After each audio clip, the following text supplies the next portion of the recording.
अंधाराच्या जबड्यातून नुकताच येळावी गाव बाहेर पडला होता.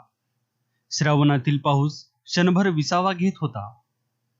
कौलावरचे पाणी हळूहळू झिरपून वळचणीकडे सरकत होते. झाडांच्या पानावर बसून झोके घेणारे पाण्याचे थेंब धरणीवर आपटत होते. चिखल बरबरत होता.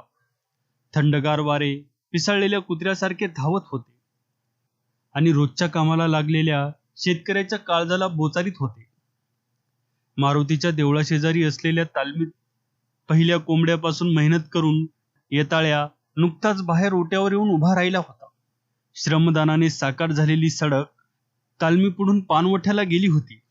त्या सडकेनं पाण्याला जाणाऱ्या स्त्रियांना तो निहाळीत होता. देवळापुढच्या अंगणातच वाण्याचा उकिरडा ओकाऱ्या देत होता.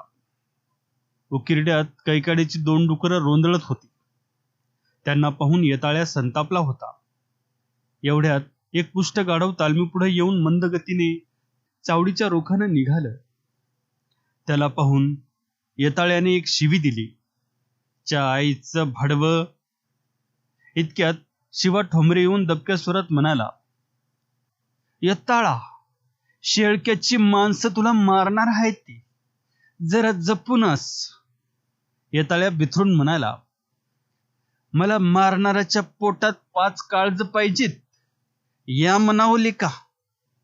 एका सेवेने 12 माणूस मारीन तरच नावाचा येताळ्या. असं म्हणून त्यानं गरकन गर्दन फिरविली आणि एखाद्या वळू बोकडाप्रमाणे शांतपणे घराकडे निघाला. येताळ्याने तांबड मातीत मेंचटलेल्या टावेलनं आपल्या टाळूची आणि हनुवटीची पेंडी बांधली होती. टावेलातून त्याची टाळू घोड्याच्या टाळूसारखी कपाळावर आली होती. त्याचं लहानसं कपाळ, फेटकं नाक, गुबगुबीत गाल, सर्व काही तांबड मातीने लडबडलं होतं. त्याच्या त्या धिप्पाड देहावर त्याचं डोकं अगदीच लहान दिसत होतं. त्याचा पिंगळ्यासारखा दिसणारा चेहरा आज किंचित उग्र भासत होता. वाटोळे बडबडीत डोळे उगीचच फिरत होते. आपले दात नसलेले तोंड घट्ट मिटून नाक फिंदरून तो शून्यात पाहत होता. पंजी आखडल्यामुळं त्याच्या भरदार पोटऱ्या बाभळीच्या खोडासारख्या दिसत होत्या.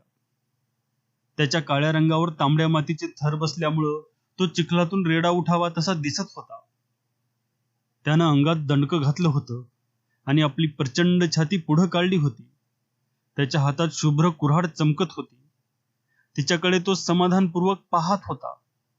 शेळके मारामारीला येणार ही बातमी ऐकून तो बेचैन होण्याऐवजी बेफिकीर झाला होता. तो मुसमुसत चालला होता. पुढून येणारी माणसं त्याला पाहून बिचकून उडी मारत होती.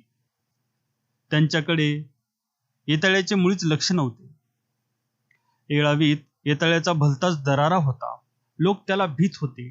गावात, बाजारात, जत्रेत, कुस्त्याच्या फडात, तमाशात सर्वच ठिकाणी येताळ्याची कुऱ्हाड चमकत असे. गावात जरा जरी गडबड झाली तरी येताळ्या पुढं असायचा आणि 12 माणसं ठार करण्याचा तो आपला निर्धार सांगून टाकी. त्याच्या बोलण्याला, बळाला, वर्तनाला गावात तुलना नव्हती. परंतु त्याची घरची स्थिती तशी नव्हती. 2 बैल, 1 म्हैस, 4 एकर जमीन, 4 अंकणी घर, 1 म्हातारी आई, असा त्याचा प्रपंच बेताचाच होता. येताळ्या बेतात नव्हता. बाया दिसल्या की त्याचा पाय जमिनीवर ठरत नसे. काहीतरी अचाट कर्म करून तो स्त्रियांना दिपवण्यासाठी जीवाचे रान करी.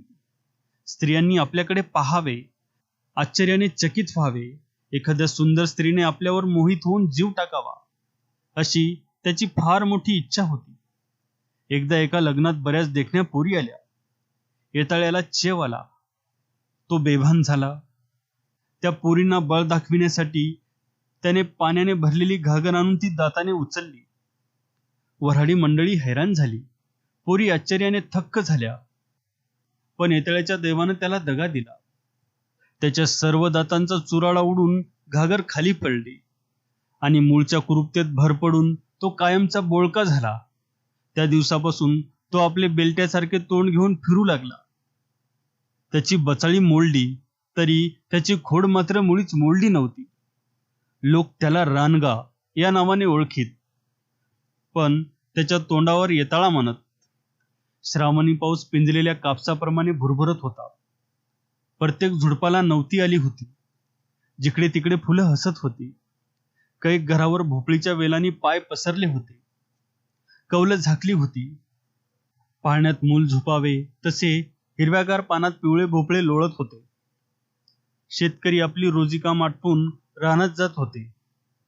दुकानदार दुकानाच्या फळ्या बाजूला सरकवून गिऱ्हाईकाची वाट पाहत होते.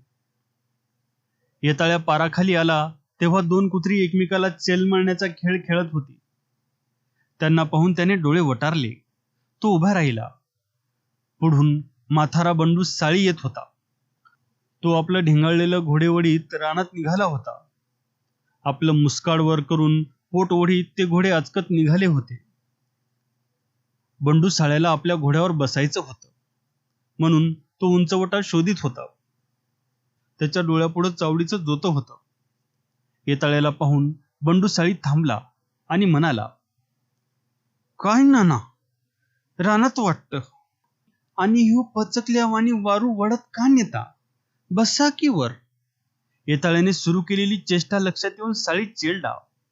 तो डोळे वटारून भुव्या चढून खालवर पाहत म्हणाला, आणि तुम्ही पैलवान कुठे घराकडे वाटतं?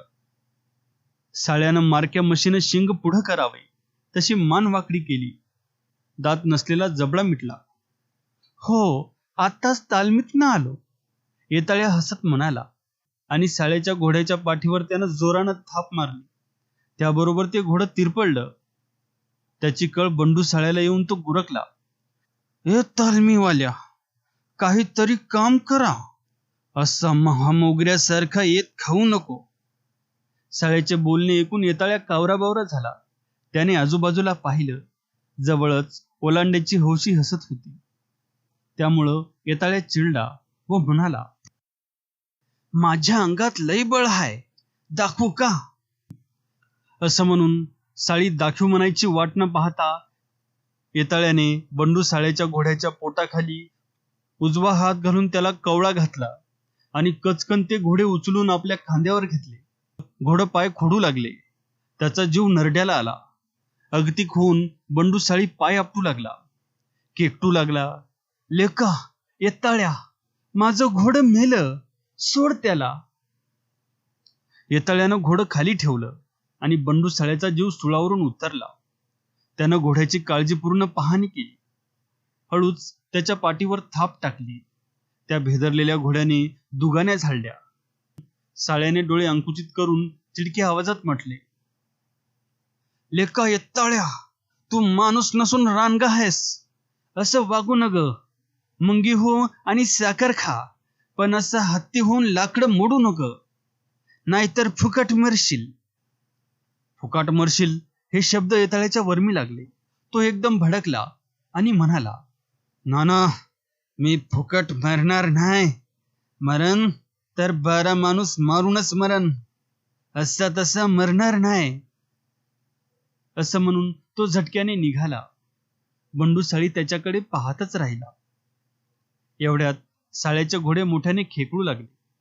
ते ऐकून पाराखाली उभे असलेले गाढव एकदम जागे होऊन ओरडू लागले. त्या दंग्यानं पारावरचे कावळे भेदरून पळाले.